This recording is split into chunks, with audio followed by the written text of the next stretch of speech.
Lady Jane Franklin would not let the world forget her husband. When Sir John Franklin sailed into the Arctic in 1845 and then vanished, most people expected the story to end the way so many 19th century exploration stories ended, with rumors, a few scraps of evidence, and a slow fade into legend. But Lady Franklin refused that ending. She pushed and prodded and pleaded.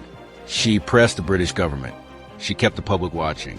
And she helped drive expedition after expedition north, all chasing the same question. What happened to Franklin and his men?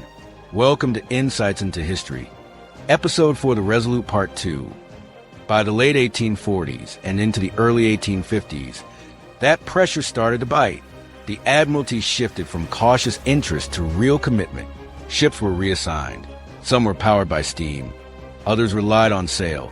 But all of them were prepared for ice as best as the technology of the day allowed. Crews were outfitted, hulls were strengthened, and charts were marked with unanswered gaps like open wounds. Then in 1850, the search finally produced something solid. The first undeniable traces of Franklin's expedition on Beechey Island. Signs of a winter camp.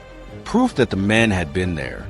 And yet, for everyone waiting at home, it wasn't the kind of discovery that brought relief. There were no survivors coming down the gangplank. No final journal placed on a table. No clear explanation. Just evidence and then silence again. Franklin's men had camped there, and then they'd moved on into the ice. So the searching continued, but it came in pulses. Ships would push north, return south to refit, then head north again. Each voyage extended the map a little farther. Each season made hope a little harder to carry. And in one of those renewed efforts, a ship entered the story that will eventually end up far from the Arctic. Sitting right at the center of American power, that ship was HMS Resolute. In a major campaign, Resolute and her sister ships drove deeper into the Arctic channels. A depot ship near Beechey Island served as a kind of anchor point for supplies and coordination. On paper, the plan had a clean logic. Spread out, explore the waterways, and bring back anything at all that could explain Franklin's fate. But the Arctic does not negotiate. In another thread of the same desperate search era, HMS Investigator became trapped. Her crew endured long stretches of uncertainty and scarce rations before they were finally rescued. That alone should tell you what these voyages were like. Not just cold and dangerous, but slow, grinding, psychological as much as physical. And then it happened again to Resolute. Ice closed in unexpectedly and sealed the exits. The pressure tightened against the hull. The passages that were supposed to lead back to open water simply stopped being passages at all. Winter was coming, and there was no safe route out. So the decision came down heavy and bitter. Abandon the ship. Try to picture what that means. You're leaving a vessel that's still seaworthy. It hasn't sunk. It hasn't shattered. It's not wrecked in the way we normally imagine a shipwreck. It's just claimed. The Arctic has decided it belongs to the ice now, and human effort can't argue the point. The crew gathered what they could carry and began to march across that frozen world toward the remaining ships. Behind them, Resolute sat empty and silent, locked in a moving field of ice like a message in a bottle that no one expected to read. Eventually, relief vessels arrived. Survivors were redistributed. Another search push ended without the miracle everyone had been hoping for, and Resolute drifted away. This is where the story takes a turn so unlikely that if it were fiction, you might roll your eyes and say, no way, too convenient, too written. But it happened. An American whaling ship called George Henry, commanded by Captain James Button out of Connecticut, came across the abandoned Resolute. Far from where she'd been left behind, the ship had traveled hundreds of miles, carried along by currents, wind, and the slow conveyor belt of Arctic ice. Buddington and his crew did what sailors have always done when fortune and danger show up in the same moment. They examined the ship, they weighed the risk, and they decided to try to bring her home. They split their manpower, put a small team aboard Resolute, and started the long trip south with both vessels. Around the holidays, they reached Connecticut, and right there, at what could have been the end of the tale, the next decision changed everything. Because the question became, what do you do with a British naval ship that you found drifting in the Arctic? Do you claim it, sell it, scrap it, Turn it into a trophy? Instead, the ship became something else, a diplomatic opportunity. At the time, the relationship between the United States and Great Britain wasn't exactly cozy. Border disputes simmered. Maritime and fishing rights caused friction. And beneath all of it was a shared anxiety that one incident, one misread intention, could spiral into something much worse. So when America unexpectedly found itself in possession of a British naval vessel, and not just any vessel, but one connected to a humanitarian search mission watched by the international public, some leaders recognized leverage of a different kind. Not leverage to threaten, leverage to soften. A proposal made its way to Congress. The United States should buy Resolute, repair her, and return her to Britain as a gesture of goodwill. Important people backed the idea. And some of that support came from men with personal and financial ties to Arctic exploration, including Americans who'd funded search efforts and still hoped that Franklin's mystery might someday be solved. The bill passed.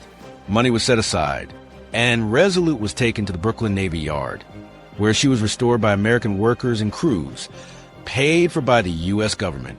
Then the ship sailed back across the Atlantic under U.S. Navy command.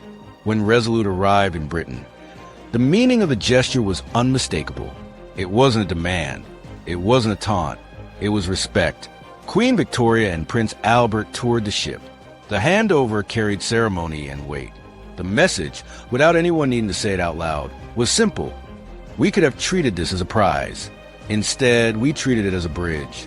And for a while, it worked. The temperature in the relationship cooled. The loud talk of imminent conflict softened. Negotiations and commissions and practical boundary work began to replace posturing and rumors. But the people who had been living with Franklin's disappearance, the ones who could not let it go, wanted more.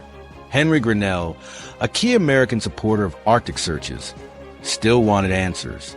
And Lady Franklin, relentless as ever, saw another chance to push Britain into renewed action. Maybe the drama of Resolute's return would reignite commitment. Maybe the public would demand another push north. Maybe, somehow, the story could still end with certainty instead of questions. She pressed. Advocates rallied. Public interest stirred. And the Admiralty said no. Too much time had passed. Few believed Franklin could still be alive. And there was another quiet factor. Britain had no desire to risk losing Resolute again, not after she'd taken on a new role as a symbol of decency between nations. So Resolute remained in home waters for the rest of her working life. And when her service finally ended and the ship was broken up, her timbers weren't simply discarded. They were saved, because by then, Resolute was more than a ship. She was a story people wanted to keep holding in their hands. And that brings us to the object that, in an odd way, has outlived nearly everyone involved. The Resolute Desk. By many accounts, it's a massive piece of furniture, around 1,000 pounds, and built in the Grand Victorian style.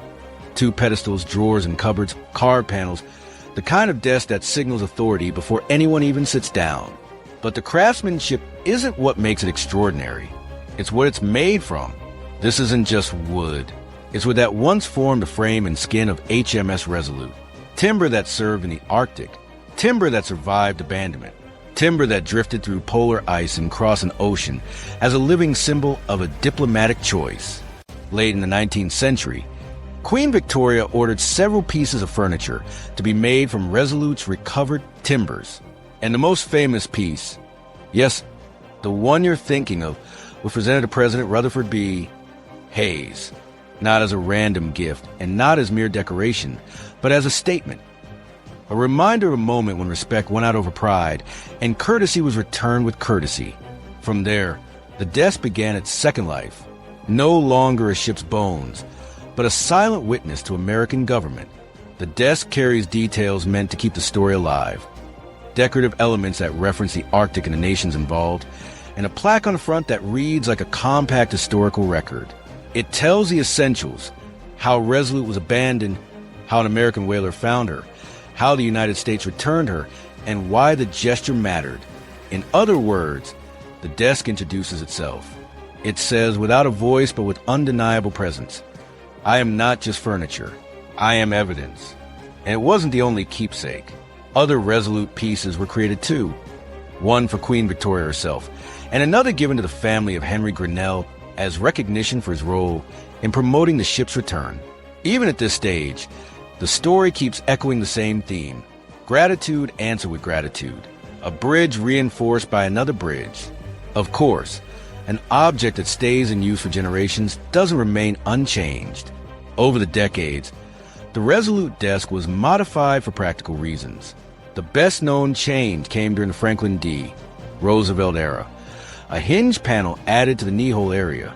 It was intended to conceal leg braces, and later became famous in a completely different way, through photographs of presidential children and even pets appearing at that spot, turning a functional alteration into an iconic visual detail.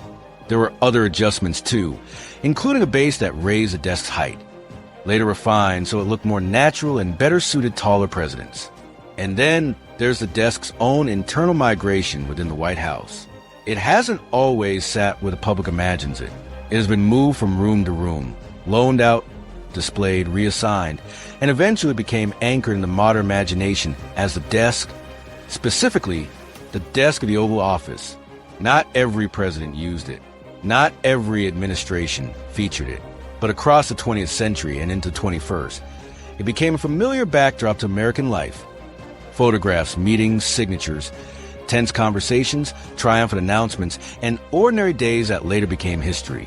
It's held objects that turn into presidential lore, gifts, symbols, personal items, small things that somehow become big when they sit in the frame of power.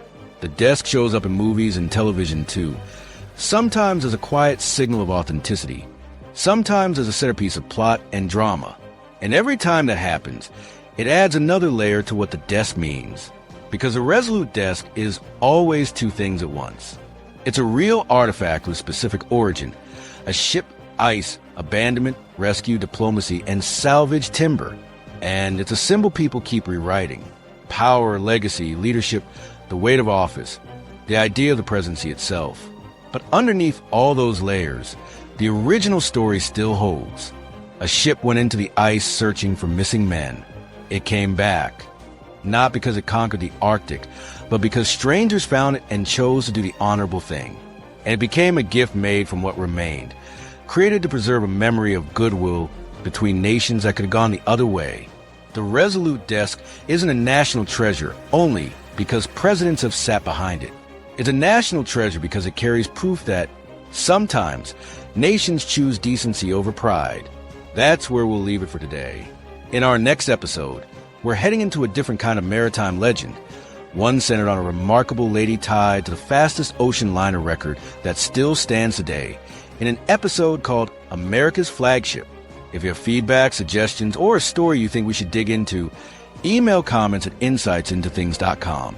That's comments at insightsintothings.com.